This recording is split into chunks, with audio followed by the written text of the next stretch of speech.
Hi all, welcome to Chapter 1 Civil. ഇന്ന് നമ്മൾ discuss ചെയ്യാൻ പോകുന്ന ടോപ്പിക്ക് ഫ്രീക്വൻസി ഓഫ് റെയിൻഫാൾ ആണ്. അതിനു മുന്നേ ചാനലിലെ കണ്ടന്റ് നിങ്ങൾക്ക് യൂസ്ഫുൾ ആണെങ്കിൽ ചാനൽ സബ്സ്ക്രൈബ് ചെയ്യുന്ന കാര്യം അതുപോലെ തന്നെ ബെൽ ഐക്കൺ പ്രസ് ചെയ്യുന്ന കാര്യവും പരിഗണിക്കുക. So let us move on to frequency of rainfall.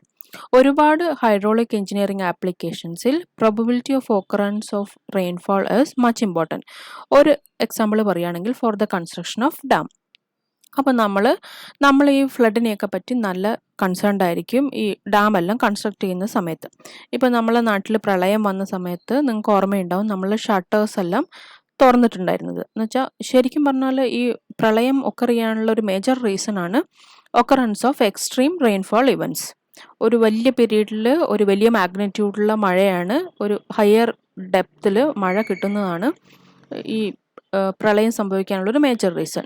അപ്പം നമ്മുടെ ആളുകളൊക്കെ പറഞ്ഞത് നിങ്ങൾക്ക് ഓർമ്മയുണ്ടാവും, ഈ നൂറ്റാണ്ടിൽ തന്നെ ഇങ്ങനെ ഒരു മഴ കണ്ടിട്ടില്ല എന്നുവെച്ചാൽ അതിൻ്റെ മീനിങ് എന്താ, ഈ നൂറ്റാണ്ടിൽ തന്നെ പെയ്ത ഏറ്റവും ഹയസ്റ്റ് എമൗണ്ട് ഓഫ് മഴയായിരുന്നു ഇത്. എന്നുവെച്ചാൽ 100 yearsൽ വൺസ് ആണ് ഇപ്പോൾ ഇത് സംഭവിച്ചിട്ടുള്ളത്. അപ്പം ഇതിൻ്റെ സാധ്യത, ഇത് സംഭവിക്കാനുള്ള സാധ്യത എത്രയാണ്? 100 വർഷത്തിൽ ഒരിക്കലാണ്. എന്നുവെച്ചാൽ 1/100 ആണ്. അപ്പോൾ ആ സാധ്യതയാണ് നമ്മൾ പ്രോബിലിറ്റി എന്ന് പറയുന്നത്. അപ്പോൾ ഇവിടുത്തെ പ്രോബിലിറ്റി എന്ന് പറഞ്ഞാൽ 1/100. ഇനി ഫ്രീക്വൻസി അനാലിസിസ് എന്ന് പറഞ്ഞാൽ എത്ര ഫ്രീക്വൻ്റ് ആണ് ഒരു പെർട്ടിക്കുലർ ഇവൻറ്റ്, ഒരു റാൻഡം ഇവൻറ്റ് സംഭവിക്കാൻ ഉള്ള ഫ്രീക്വൻസി എന്ന് വെച്ചാൽ അത് 10 വർഷത്തിൽ ഒരിക്കലുണ്ടാവുമോ, 100 വർഷത്തിൽ ഒരിക്കലാണ് ഇത്രയും ഹൈ എമൗണ്ട് ഓഫ് റെയിൻഫാൾ കിട്ടാനുള്ള സാധ്യത. So it actually denotes the time gap between the occurrence of the random event. ഇപ്പം നമ്മൾ ഡാം എല്ലാം കൺസ്ട്രക്ട് ചെയ്യുന്ന സമയത്ത് എന്ന് വെച്ചാൽ for the design of massive hydraulic structures like dam, നമ്മൾ ലൈഫ് സ്പാൻ കണക്കാക്കുന്നത് ഒരു 100 years ഒന്നുമല്ല. എന്ന് വെച്ചാൽ 10, 50, 100 വർഷമല്ല. എന്ന് വെച്ചാൽ അത് ഒരുപാട്, മുല്ലപ്പെരിയാർ ഡാമൊക്കെ നിങ്ങളൊന്ന് ആലോചിച്ച് നോക്കൂ, ഒരുപാട് വർഷമായി അതൊക്കെ കൺസ്ട്രക്ട് ചെയ്തിട്ടുണ്ട്. ഇപ്പം നൂറ്റാണ്ടിലൊരിക്കൽ, 100 വർഷത്തിലൊരിക്കലേ ഇത്രയും ഹൈ റെയിൻഫാൾ ഉണ്ടാവുന്നുള്ളൂ എങ്കിലും നമ്മൾ ഡാം കൺസ്ട്രക്ട് ചെയ്യുമ്പോൾ 100 years അല്ല ലൈഫ് സ്പാൻ എന്നുള്ളതുകൊണ്ട് അവിടെ നമ്മൾ ഈ ഒരു ഡിസൈൻസ് ലൈഫ് സ്പാൻ പീരീഡ് നമ്മൾ ഒരുപാട് കൂടിയാണ് എടുക്കുക. എന്ന് വെച്ചാൽ നൂറ്റാണ്ടിൽ ഒരിക്കലേ ഇത് സംഭവിക്കുന്നുള്ളെങ്കിലും ഈ റെയിൻഫാളിൻ്റെ തന്മൂലം ഉണ്ടാകുന്ന ഫ്ലഡിനെ വിത്ത്സ്റ്റാൻഡ് ചെയ്യാൻ വേണ്ടി ഈ ഡാം ഡിസൈൻ ചെയ്യണം. കാരണം എന്താ, ഒരു ഡാം ഫെയിലായാൽ നമുക്കൊരു ബിൽഡിങ്ങോ ഒരു ബ്രിഡ്ജോ തകർന്നാൽ ഉണ്ടായേക്കാവുന്ന നാശനഷ്ടത്തിനെക്കാട്ടും ഒരുപാട് വലുതാണ്. എന്ന് വെച്ചാൽ ആ ടോട്ടൽ സൊസൈറ്റി തന്നെ ചിലപ്പം ഇല്ലാണ്ടായിപ്പോവും. So we must be very careful about the design of massive hydraulic structures like dam. ഇവിടെയാണ് ശരിക്കും എക്സ്ട്രീം റെയിൻഫാൾ ഇവൻറ്റ്സിൻ്റെ പ്രസക്തി, അതിൻ്റെ ഒക്കറൻസിൻ്റെയും. ഈ ഇൻഫർമേഷൻസ് ഒക്കെ നമുക്ക് ശരിക്കും പോയിൻ്റ് റെയിൻഫാൾ ഡാറ്റാസിൻ്റെ ഫ്രീക്വൻസി അനാലിസിസിൽ നിന്നാണ് കിട്ടുക. അപ്പം നമ്മൾ മഴ പെയ്യുന്നത് ശരിക്കും പറഞ്ഞ ഒരു റാൻഡം ഹൈഡ്രോളജിക്കൽ പ്രോസസ്സാണെന്ന് നമുക്ക് മനസ്സിലായി. എന്ന് വെച്ചാൽ ഇപ്പോൾ ഒരു പെർട്ടിക്കുലർ ഇയറിൽ, ഇപ്പോൾ 2020 August 7th നമ്മൾ കേരളത്തിൽ ഏറ്റവും മഴ കിട്ടുന്ന ഒരു മൂന്നാറിൽ നമുക്ക് 1000 centimeter മഴ ലഭിച്ചതെന്ന് കരുതുക. 2020 August 7th. എന്നാൽ 2021 August 7th നമുക്ക് ഇതേ 1000 centimeter തന്നെ മഴ മൂന്നാറിൽ ലഭിക്കുമെന്ന് പറയാൻ പറ്റുമോ? ഇല്ല. അത് പ്രഡിക്റ്റ് ചെയ്യാൻ നമുക്ക് ഒരിക്കലും പറ്റും, കാരണം ഇറ്റ് വേരീസ് റാൻഡംലി അല്ലേ. അപ്പോൾ ഇന്നിപ്പോൾ ഒരു 100 centimeters മഴ പെയ്താൽ നാളെ ചിലപ്പോൾ അത് 500 centimeter ആകും. അടുത്ത വർഷം ഇതേ ഡേറ്റിൽ ചിലപ്പോൾ മഴയൊന്നും പെയ്യാതിരിക്കാം. അത് കാരണം തന്നെ ഈ ഫ്രീക്വൻസി അനാലിസിസ് നമുക്ക് ആനുവൽ പ്രസിപ്പിറ്റേഷൻ ഡാറ്റ വെച്ച് കളക്ട് ചെയ്തിട്ടാണ് നമ്മൾ ഫ്രീക്വൻസി അനാലിസിസ് ചെയ്യുന്നത്. അതിനുവേണ്ടി നമ്മൾ ഈ ഡാറ്റ എല്ലാം കളക്ട് ചെയ്യും, റെയിൻഫോൾ ഡാറ്റ എല്ലാം കളക്ട് ചെയ്യും. എന്നിട്ട് അതിനെ ക്രോണോളജിക്കൽ ഓർഡറിൽ അറേഞ്ച് ചെയ്യും, അസെൻഡിങ് ഓർഡറിലോ ഡിസെൻഡിങ് ഓർഡറിലോ അറേഞ്ച് ചെയ്യും. അതിൽ നിന്ന് നമുക്ക് എന്ത് കിട്ടും? മാക്സിമം റെയിൻഫാൾ ഇവൻറ്റ് കിട്ടും. അപ്പോൾ അതിൻ്റെ എക്സ്ട്രീം വാല്യൂസ് നമുക്ക് കണ്ടുപിടിക്കാൻ പറ്റും. ഇപ്പോൾ എക്സാമ്പിൾ പറയുകയാണെങ്കിൽ ഒരു 4 മണിക്കൂർ പെയ്യുന്ന മഴയുടെ ഡെപ്ത് നമുക്ക് 1 year ഡാറ്റ മൊത്തം വെച്ചിട്ട് കളക്ട് ചെയ്യാം. അതിൽ നിന്ന് നമുക്ക് ഈ 4 മണിക്കൂർ നിന്ന് പെയ്യുന്ന മഴയുടെ ഏറ്റവും മാക്സിമം ഡെപ്ത് എത്രയാണെന്ന് കണ്ടുപിടിക്കാൻ വേണ്ടി പറ്റും. So let us see the procedure in detail now. നമുക്ക് കുറച്ച് ടെർമിനോളജീസ് പരിചയപ്പെടാം. അതിലെല്ലാം ആദ്യത്തെ ടെർമിനോളജിയാണ് occurrence of an event of the probability of occurrence of a random variable. ഈ പ്രോബബിലിറ്റി റിട്ടേൺ പീരീഡുമായിട്ട് ഇൻവേഴ്സ് റിലേഷൻഷിപ്പാണുള്ളത്. എന്ന് വെച്ചാൽ return period is equal to 1/p or p probability is equal to 1 return period. Return period എന്ന് പറഞ്ഞാൽ എന്താണ്? അത് എത്ര വർഷം കൂടുമ്പോൾ റിട്ടേൺ ചെയ്യും, the recurrence interval. So T denotes the average time gap between the occurrence of a rainfall of magnitude or magnitude equalled or exceeded the particular magnitude. ഇപ്പം 1000 centimeter മേലെ 1000 centimeter അതിൻ്റെ മേലെയോ മഴ പെയ്യാനുള്ള സാധ്യത ഇത്രയാണ്. അത് 50 വർഷത്തിൽ ഒരിക്കലാണ് പെയ്യാൻ സാധ്യതയുള്ളത് എങ്കിൽ 50 വർഷമാണ് നമ്മുടെ റിട്ടേൺ പീരീഡ്. അതെന്ന് വെച്ചാൽ റിക്കറൻസ് ഇൻ്റർവൽ. പിന്നെ അത് വീണ്ടും റിക്കർ ചെയ്യാനുള്ള സാധ്യതയുണ്ട്. ഇപ്പോൾ ഞാൻ once return period of a rainfall of magnitude 25 centimetre is 4 hours is 10 years എന്ന് വെച്ചാൽ ഇതിൻ്റെ റിക്കറൻസ് ഇൻ്റർവൽ അല്ലെങ്കിൽ റിട്ടേൺ പീരീഡ് 10 years ആണെങ്കിൽ 25 സെൻറ്റിമീറ്റർ, അതിൻ്റെ മീനിങ് എന്താണ്? 25 സെൻറ്റിമീറ്ററോ അതിൽ കൂടുതലോ ഉള്ള റെയിൻഫാൾ ഡെപ്തിലുള്ള ഒരു മഴ എന്ന് വെച്ചാൽ 4 മണിക്കൂർ പെയ്യുന്ന മഴയുടെ റെയിൻഫാൾ ഡെപ്ത് 25 സെൻറ്റിമീറ്ററോ അതിൽ കൂടുതലോ ആവാൻ എത്ര വർഷത്തിൻ്റെ ഉള്ളിൽ നമുക്ക് പ്രതീക്ഷിക്കാം? 10 വർഷത്തിൻ്റെ ഉള്ളിൽ നമുക്ക് പ്രതീക്ഷിക്കാം. അതാണ് ഈ return period here it is 10 years. അപ്പോൾ പ്രോബിലിറ്റി എന്താണ്? Probability is 1/10 which is equal to 0.1. അപ്പോൾ അവിടുത്തെ പ്രോബിലിറ്റി 0.1 ആണ്, അല്ലെങ്കിൽ 10 വർഷത്തിൽ ഒരിക്കലാണ്. So the occurrence of an event of a random variable whose magnitude is equaled or exceeded a specific magnitude is denoted as P, and the recurrence interval is known as the return period. And the relationship between them is T return period is equal to 1 by the probability of occurrence. നമ്മുടെ frequency അനാലിസിസിലെ ഏറ്റവും important ആയ 2 terminologies ആണ് probability of occurrence P and the return period T. If the probability of an event occurring is P, then the probability of an event not occurring is, what will be that? 1 minus P. ഒരു സംഗതി നടക്കാനുള്ള സാധ്യത 50% ആണെന്ന് പറഞ്ഞാൽ എന്താ 50% chance, half chance ആണ്, 1/2. അപ്പോൾ 100% നടക്കാൻ ചാൻസ് ഉണ്ടെങ്കിലോ 100/100 1. അപ്പോൾ ടോട്ടൽ 1 എന്ന് ഇത് നടക്കാനുള്ള സാധ്യതയെ കുറച്ച് കഴിഞ്ഞാൽ നടക്കാതിരിക്കാനുള്ള സാധ്യത കിട്ടും. So the probability of not occurring the event is 1 minus P. ഇനി നമുക്ക് to find the probability of occurrence of an event R times in n successive years എന്ന് വെച്ചാൽ ഒരു n ഇയേഴ്സ് കൂടുമ്പോൾ R ടൈംസ് എന്ന് വെച്ചാൽ അത് വൺസ് അല്ല, 2 ടൈംസോ 3 ടൈംസോ 5 ടൈംസോ 100 ടൈംസോ അങ്ങനെ നടക്കാനുള്ള സാധ്യത നമുക്ക് കണ്ടുപിടിക്കാൻ വേണ്ടിയിട്ട് ബൈനോമിയൽ ഡിസ്ട്രിബ്യൂഷൻ മെത്തേഡ് വെച്ച് കണ്ടുപിടിക്കാൻ വേണ്ടി പറ്റും. അപ്പോൾ ബൈനോമിയൽ ഡിസ്ട്രിബ്യൂഷനൊക്കെ നമ്മൾ ചെറിയ ക്ലാസ്സിൽ പഠിച്ചിട്ടുണ്ട്. PNR ആണെങ്കിൽ P for n successive years and happening R times which will be equal to NCR P to the power R Q to the power n minus R. ഈ NCR എന്ന് പറഞ്ഞാൽ എന്താണ്? n factorial by n minus R whole factorial into R factorial. ഇത് നമ്മുടെ പഴയ terms ആണ്. P to the power R and Q, that is 1 minus P raised to n minus R. ഈ ഒരു ഇക്വേഷൻ നമുക്ക് അറിയാമെങ്കിൽ നമുക്ക് ഏതൊരു ഇവൻറ്റും എത്ര വട്ടം ഒക്കർ ചെയ്യാനുള്ള സാധ്യതയോ ഒക്കർ ചെയ്യാതിരിക്കാനുള്ള സാധ്യതയൊക്കെ ഈ ഇക്വേഷനിൽ സബ്സ്റ്റിറ്റ്യൂട്ട് ചെയ്ത് നമുക്ക് കണ്ടുപിടിക്കാൻ വേണ്ടി പറ്റും. ഇനി പ്രോബിലിറ്റി ഓഫ് ഒക്കറൻസ് കുറച്ച് ഇനി നമുക്ക് ഒരു ഇവൻറ്റ് n സക്സസീവ് ഇയേഴ്സിൽ 2 വട്ടം സംഭവിക്കാനുള്ള പ്രോബിലിറ്റി എങ്ങനെ കണ്ടുപിടിക്കാൻ നോക്കാം. അപ്പം P to n which will be equal to n factorial divided by n minus R, n minus 2 factorial into R factorial, that is 2 factorial, P to the power R, P to the power 2, Q n minus 2. This will be the probability of an event of exceedance probability P occurring 2 times in n successive years. ഇനി നമുക്ക് probability of an event not occurring at all in n successive years, ഒരു event n successive ഇയേഴ്സിൽ occur ചെയ്യുകയില്ല എന്നതിൻ്റെ probability ആണെങ്കിൽ P0n which will be equal to n factorial divided by n minus 0 factorial into 0 factorial P to the power 0 Q raised to n minus 0 which will be equal to n factorial കട്ടായിപ്പോയി, 0 factorial is 1, P raised to 0 is 1, so Q raised to n. So a probability of an event not occurring at all in n successive years is Q to the power n, that is 1 minus P to the power n, or 1 minus 1 by T return period to the power n. Now the probability of the event occurring at least once in n successive years, ഒരു വട്ടം n successive yearsൽ സംഭവിക്കാനുള്ള സാധ്യത, that will be equal to 1 minus Q to the power n. എന്ന് വെച്ചാൽ Q to the power n എന്താണ്? Not at all occurring in n successive years. So 1 minus Q raised to n will be occurring at least once. So 1 minus P whole to the power n.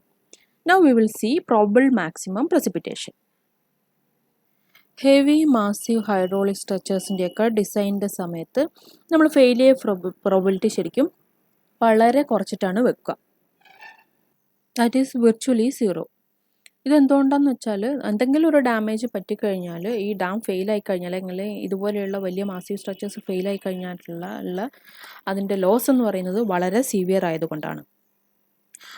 അപ്പം ആ very heavy damage will be we or the society will be facing. So ആ സ്ഥലത്ത് ഏറ്റവും പെയ്യാൻ സാധ്യതയുള്ള മഴേനെയാണ് നമുക്ക് design റെയിൻഫാളായിട്ട് അവിടെ എടുക്കേണ്ടത്.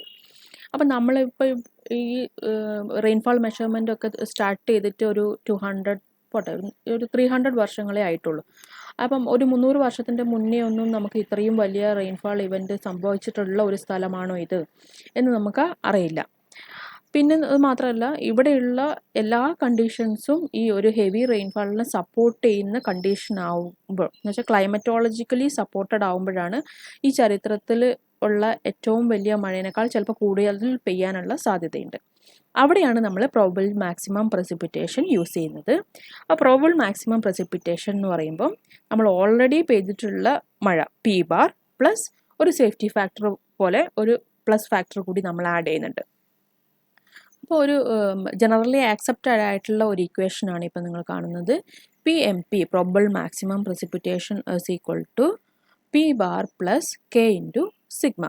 സിഗ്മ നമ്മൾ മുന്നേ കണ്ടിട്ടുണ്ട്. സിഗ്മ എന്ന് പറഞ്ഞാൽ സ്റ്റാൻഡേർഡ് ഡീവിയേഷൻ. സോ ഓൾറെഡി നമ്മുടെ കയ്യിലുള്ള റെയിൻഫാളിൻ്റെ എല്ലാം ഡാറ്റ കളക്ട് ചെയ്തിട്ട് അതിൻ്റെ സ്റ്റാൻഡേർഡ് ഡീവിയേഷൻ നമ്മൾ കണ്ടുപിടിക്കും.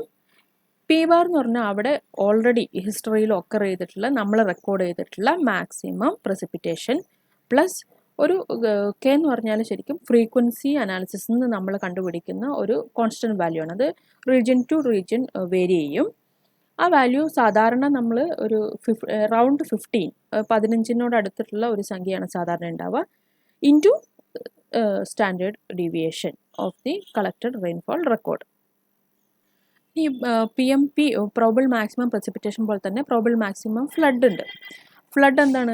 ഇതുപോലെ തന്നെ എല്ലാ വേഴ്സ്റ്റ് കണ്ടീഷൻസും കമ്പൈൻ ആയിട്ട് വരുമ്പം ആ സ്ഥലത്ത് പെർട്ടിക്കുലറായിട്ട് ഏറ്റവും സിവിയർ ആയിട്ടുള്ള ഫ്ലഡ് നമുക്ക് പ്രതീക്ഷിക്കാൻ പറ്റുന്ന ഒരു ടൈം എന്ന് വെച്ചാൽ, ഇപ്പോൾ നമ്മൾ എറണാകുളം ഡിസ്ട്രിക്റ്റ് എടുക്കുകയാണെങ്കിൽ മറ്റു ഡിസ്ട്രിക്റ്റിൻ്റെ ചുറ്റി കമ്പയർ ചെയ്യുമ്പം ഇവിടെ കുറച്ചും കൂടി വയബിളാണ്. കാരണം എന്താണ്? ഇതൊരു ഡൗൺ സ്ട്രീം സൈഡാണ്, എന്ന് വെച്ചാൽ വെള്ളമെല്ലാം ഒഴുകി വരാൻ സാധ്യതയുള്ള സ്ഥലമാണ്.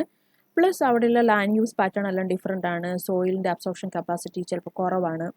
അങ്ങനെയുള്ള ഒരുപാട് കോമ്പിനേഷൻസ് എല്ലാം കൂടി, പിന്നെ എക്സ്ട്രീം റെയിൻഫാളും കൂടി ഒക്കർ ചെയ്യുകയാണ് എങ്കിൽ ഇതെല്ലാം കൂടി കമ്പൈൻ ചെയ്തിട്ടാണ് അവിടെ സിവിയർ മോസ്റ്റ് ഫ്ലഡ് ഉണ്ടാവുന്നത്, അല്ലേ? അപ്പോൾ ഇതിൽ ഏതെങ്കിലും ഒരു സംഗതി കുറച്ച് നല്ലതായിരുന്നു എങ്കിൽ ചിലപ്പോൾ ഇത്രയും അധികം ഫ്ലഡിങ് ആ സ്ഥലത്ത് ഉണ്ടാവില്ല. അപ്പോഴാണ് നമ്മൾ പ്രോബബിൾ മാക്സിമം പ്രസിപ്പിറ്റേഷനും പ്രോബബിൾ മാക്സിമം ഫ്ലഡിങ്ങും ഈ കേസിൽ ഇമ്പോർട്ടൻ്റ് ആവുന്നത്. അപ്പോൾ നമ്മളിപ്പോൾ ഈ പഠിച്ച equation PMP is equal to P⁻ plus K sigma, ഇത് ശരിക്കും നമ്മുടെ സ്റ്റാറ്റിസ്റ്റിക്കൽ സ്റ്റഡി ഓഫ് റെയിൻഫോൾ ഡാറ്റയിൽ നിന്ന് നമ്മൾ ഡെവലപ്പ് ചെയ്തിട്ടുള്ള ഇക്വേഷനാണ്. സാധാരണ നമ്മൾ രണ്ട് അപ്രോച്ചാണ് ഈ പ്രോബബിൾ മാക്സിമം പ്രസിപ്പിറ്റേഷൻ കാൽക്കുലേറ്റ് ചെയ്യാൻ വേണ്ടി യൂസ് ചെയ്യാറുള്ളത്. മെറ്റീരിയോളജിക്കൽ മെത്തേഡ്സും ഉണ്ട്, അതുപോലെ തന്നെ സ്റ്റാറ്റിസ്റ്റിക്കൽ സ്റ്റഡി ഓഫ് റെയിൻഫോൾ ഡാറ്റയിൽ നിന്നും നമുക്ക് ഈ probable maximum precipitation sort out ചെയ്ത് എടുക്കാൻ വേണ്ടി പറ്റും. രണ്ടാമത് കാണുന്ന ഇക്വേഷനാണ് PM is equal to 42.16 D⁻.475. ഇത് വേൾഡിലെ ഗ്രേറ്റസ്റ്റ് ഒബ്സർവ്ഡ് റെയിൻഫാൾസ് എല്ലാം കളക്ട് ചെയ്തിട്ട് അത് ഒരു ലോഗ് ഗ്രാഫിൽ പ്ലോട്ട് ചെയ്യുമ്പം, എന്ന് വെച്ചാൽ duration versus the maximum precipitation plot ചെയ്ത് സ്ട്രെയിറ്റ് ലൈനിൻ്റെ ഇക്വേഷനാണ് ഇത്. സ്ട്രെയിറ്റ് ലൈൻ എൻവലപ്പായിട്ട് കൺവേർട്ട് ചെയ്തപ്പോൾ കിട്ടിയ ഇക്വേഷനാണ്. ഈ ഇക്വേഷൻ ആ എൻവലപ്സ് സാറ്റിസ്ഫൈ ചെയ്യുന്നുണ്ടായിരുന്നു. ഇനി നമുക്ക് എഞ്ചിനീയറിംഗ് സർവീസ് എക്സാമിന് ചോദിച്ച കുറച്ച് ക്വസ്റ്റ്യൻസ് നോക്കാം. ഇത് 2007 ചോദിച്ചൊരു ക്വസ്റ്റ്യനാണ്. What is probable maximum precipitation? Option A projected precipitation for a 100-year return period. Option B maximum precipitation for all past recorded storms. Option C upper limit of rainfall which is justified climatologically. D effective precipitable water. എന്തായാലും D അല്ല, effective precipitable water ഒന്നുമല്ല. ഇനി option A ആണെങ്കിലോ projected precipitation for a 100-year return period. 100 year അല്ല, അതിലും കൂടുതൽ നമുക്ക് return പീരീഡിലുള്ള വെച്ചാൽ മാസി സ്ട്രക്ചറൊക്കെയാണ് ഡിസൈൻ ചെയ്യുന്നത്. 100 ഇയറിനെക്കാളും കൂടുതൽ ലൈഫ് സ്പാൻ എടുക്കേണ്ടതുണ്ട്. The maximum precipitation four all past recorded storms. നമ്മൾ പറഞ്ഞു, നമ്മൾ ഓൾറെഡി റെക്കോർഡ് ചെയ്യാൻ തുടങ്ങിയ സമയം തൊട്ടിട്ടൊന്നുമില്ല, അതിൻ്റെ മുന്നേ ഇതിനേക്കാൾ എക്സ്ട്രീം റെയിൻഫാൾ ഒക്കെ ചെയ്തിട്ടുണ്ടോ എന്ന് അറിയില്ല. അപ്പോൾ അതും കൂടി നമ്മൾ കൺസിഡർ ചെയ്യണം. അപ്പോൾ upper limit of rainfall which is justified climatologically justify ചെയ്യാൻ പറ്റുന്ന റെയിൻഫാളിൻ്റെ അപ്പർ ലിമിറ്റ്. അപ്പോൾ നമ്മുടെ കറക്റ്റ് ഓപ്ഷൻ ശരിക്കും അതിനുള്ള സാധ്യത ഓപ്ഷൻ സിക്കാണുള്ളത്. Upper limit of rainfall which is justified climatologically. Probable maximum precipitation നമ്മൾ ഡിഫൈൻ ചെയ്യുകയാണെങ്കിൽ it may be defined as the maximum depth of precipitation for a given duration that may possibly occur on a given catchment at any time of the year. ഇയറിൽ ഏത് ടൈമിൽ വേണമെങ്കിലും occur ചെയ്യാൻ സാധ്യതയുള്ള ഏറ്റവും maximum depth of precipitation-നെയാണ് probable maximum precipitation എന്ന് പറയാം. Hence, such a precipitation would result from the possible severe-most storm that may result from the worst possible combinations of hydrological conditions in the area. ഇനി probable maximum flooding എന്താണ്? It is the extreme flood that is physically possible in a region as a result of severe-most combinations, including rare combinations of meteorological and hydrological factors. Probable maximum flood എന്ന് പറഞ്ഞാൽ അത് നമ്മൾ use ചെയ്യുന്നത് in situations where the failure of the structure would result in loss of life and catastrophic damage and as such complete security from potential flood is sought. അപ്പോൾ flooding condition നമ്മളെ അത്ര severe ആയിട്ട് effect ചെയ്യാൻ സാധ്യതയുണ്ടെങ്കിലാണ് ആ കണ്ടീഷനിലാണ് നമ്മൾ probable maximum flood use ചെയ്യാറുള്ളത്. അപ്പോൾ ഇവിടെ കറക്റ്റ് ഓപ്ഷൻ ആയിട്ടുള്ളത് ഓപ്ഷൻ സി ആണ്. Upper limit of rainfall which is justified climatologically can be defined as probable maximum precipitation which is abbreviated as PMP. അപ്പോൾ ഇവിടുന്ന് മനസ്സിലാവുന്ന കാര്യം എന്താണെന്ന് വെച്ചാൽ there is a physical upper limit to the amount of precipitation that can fall over a specified area in a given time. അല്ലാണ്ട് നമുക്ക് ഇഷ്ടമുള്ള അത്രയും ഹയർ വാല്യൂ ഒക്കെ ഇട്ടിട്ട് വളരെ ഫാക്ടർ ഓഫ് സേഫ്റ്റി കൂട്ടിയിട്ട് ഉണ്ടാക്കാൻ വേണ്ടി പറ്റില്ല. എന്ന് വെച്ചാൽ അത് വളരെ കോസ്റ്റും ടൈമും എല്ലാം കൂട്ടുന്ന പരിപാടിയാണ്. 2007 ചോദിച്ച ക്വസ്റ്റ്യൻ ആയിരുന്നു. 2009 ചോദിച്ച വേറൊരു ക്വസ്റ്റ്യൻ ആണ്. Generally to estimate PM is equal to 42.16 d to the power 0.475 is used. PM is equal to maximum depth of precipitation and d denotes the duration. What are the units of PM and d in the equation? നമ്മൾ സാധാരണ precipitation-ന്റെ measurement depth യൂണിറ്റ്സിലാണ് എടുക്കുക. Depth സാധാരണ എടുക്കുന്നത് centimetre യൂണിറ്റ്സിലാണ്. ചിലയിടത്ത് മില്ലിമീറ്റേഴ്സിൽ എടുക്കാറുണ്ട്, എന്നാൽ centimetre യൂണിറ്റ്സിലാണ് സാധാരണ എടുക്കാറ്. ഡ്യൂറേഷൻ ഓഫ് റെയിൻഫാൾ ഏതിലാണ് പറയാറ്? 4 മണിക്കൂർ പെയ്ത മഴ, 5 മണിക്കൂർ പെയ്ത മഴ, മണിക്കൂറിൻ്റെ ബേസിസിലാണ് പറയാറ്. എന്ന് വെച്ചാൽ D in hours and PM in centimeters. ഈ ഇക്വേഷൻ നിങ്ങൾക്ക് ഓർമ്മയുണ്ടാവും. ഇത് നമ്മൾ വേൾഡ് ഗ്രേറ്റസ്റ്റ് റെയിൻഫാൾസ് എല്ലാം കളക്ട് ചെയ്തിട്ട് ഡെവലപ്പ് ചെയ്തിട്ടുള്ള ഇക്വേഷൻ ആണ്. എന്നുവെച്ചാൽ ആ എൻവലപ്പ് കർവ് ഇത് സാറ്റിസ്ഫൈ ചെയ്യുന്നുണ്ടായിരുന്നു. അപ്പോൾ ഇവിടുത്തെ കറക്റ്റ് ഓപ്ഷൻ എന്ന് പറയുന്നത് option D, centimetre and hour. PM probable maximum precipitation which is generally recorded as in units of centimeters, and D duration of rainfall which is generally recorded in hours. ഇന്ന് നമ്മൾ discuss ചെയ്ത topics, അതായത് probable maximum precipitation and frequency of rainfall എല്ലാവർക്കും മനസ്സിലായെന്ന് വിചാരിക്കുന്നു. നിങ്ങൾക്ക് എന്തെങ്കിലും ക്ലാരിഫിക്കേഷൻസോ ഡൗട്ട്സോ ഉണ്ടെങ്കിൽ അല്ലെങ്കിൽ സജഷൻസോ ഉണ്ടെങ്കിൽ നമ്മുടെ വീഡിയോൻ്റെ താഴെ കമൻറ്റ് ചെയ്യാൻ മറക്കരുത്. ഈ ചാനലിലെ കണ്ടന്റ് എല്ലാം നിങ്ങൾക്ക് യൂസ്ഫുൾ ആണെങ്കിൽ please subscribe to our channel chapter 1 civil. Thank U.